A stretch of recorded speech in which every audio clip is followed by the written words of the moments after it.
Nuestro viajero va a poder probar al fin el rumescu, razón por la que vino a Tarragona, y lo va a hacer en el Láncora del Serrallo, lugar de sobra conocido por ser uno de los referentes en cocina marítima de este barrio pesquero. Pues el romesco principalmente es muy básico. Es un ranchet, que es un estofado que se hacía en Tarragona cuando iban los pescadores a la mar. Entonces es el pabrot de romesco, el pan frito, la almendra y la avellana y el tomate escalivado y el ajo frito. Entonces se hace una buena picada y es la base principal del romesco, que es el romesco en sí.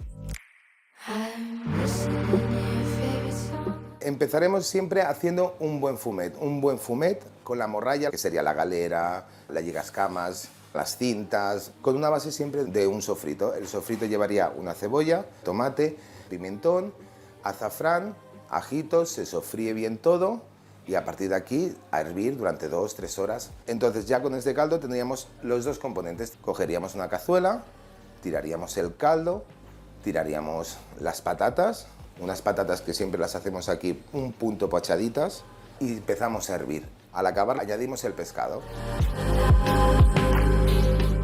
El viajero vino a Tarragona a buscar un buen romesco y eso es lo que le vamos a dar.